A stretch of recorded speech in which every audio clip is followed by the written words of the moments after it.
আজকের রেসিপিতে থাকছে ভিন্ন স্বাদের ভিন্ন রকমের পটলের রেসিপি। আর এই রেসিপিটি সম্পূর্ণ নিরামিষভাবে আপনাদেরকে আমি তৈরি করে দেখাবো। আর এই রেসিপিটি তৈরি করতে কিন্তু পটলের খোসাটাও আমি ফেলে দিইনি। পটলের খোসা দিয়ে মজার একটি রেসিপি আজকে আপনাদেরকে আমি তৈরি করে দেখাবো, যা এর আগে কখনো কেউ দেখায়নি।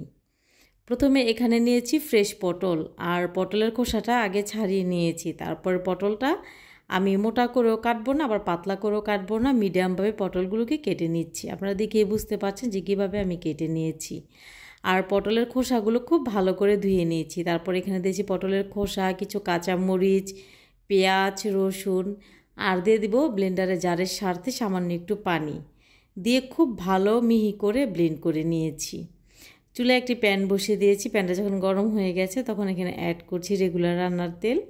আগে থেকে যে পটলটা আমি কেটে রেখেছিলাম ওই পটলগুলো এখানে সম্পূর্ণ দিয়ে দিব। দিয়ে সামান্য একটু লবণ দিয়েছি, তারপর এখানে হলুদের গুঁড়া দিয়েছি, দিয়ে নাড়াচাড়া করে পটলটাকে ভাজা করে নিতে হবে। পটলটা এমন করে ভাজা করে নিতে হবে যেন ভাজার মধ্যে পটলটা সম্পূর্ণ সিদ্ধ হয়ে যায়। তো আমি নাড়াচাড়া করে পটলটা খুব ভালো করে ভাজা করে নিচ্ছিলাম। আর পটলটা এরই মাঝে আমার সম্পূর্ণ ভাজা হয়ে গেছে, তো প্যান থেকে তুলে নিচ্ছি।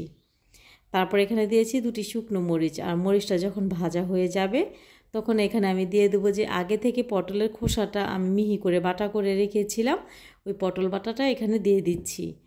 তারপর এখানে অ্যাড করছি সামান্য পরিমাণে পানি, দিয়ে নাড়াচাড়া করে ভাজা করে নিচ্ছিলাম। রেসিপিটি ভালো লাগলে শেয়ার করার অনুরোধ রইল। আপনি যদি আমার ইউটিউব থেকে দেখে থাকেন তাহলে সাবস্ক্রাইব করে নেবেন। আর আপনি যদি আমার ফেসবুক পেজ অথবা টিকটক আইডি থেকে দেখে থাকেন তাহলে ফলো করার অনুরোধ রইল। তো কিছুক্ষণ নাড়াচাড়া করে নেওয়ার পর এখানে অ্যাড করেছিলাম সামান্য একটু লবণ, তারপরে দিয়েছি এখানে হলুদের গুঁড়া। যেহেতু লবণটা আমি আগেও ব্যবহার করেছি তাই সেই পরিমাণটা বুঝে এখানে লবণটা আমি অ্যাড করে নিয়েছি।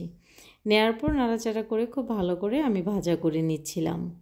তারপর এখানে অ্যাড করছি সামান্য পরিমাণে মরিচের গুঁড়া, দিয়ে আবারও নাড়াচাড়া করে খুব ভালো করে কষিয়ে নিতে হবে।